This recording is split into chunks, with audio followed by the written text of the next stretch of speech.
Hey, Texas Voodoo here, just putting an update out there for the 30 Ford Coupe build, where we're at right now. Got the frame all coated, pour 15, um, their chassis black, top coat, and front suspension is installed.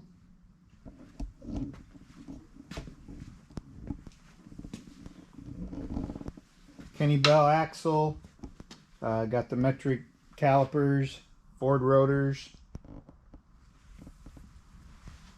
Next we'll get started on the rear suspension and then a little sneak peek of the upcoming.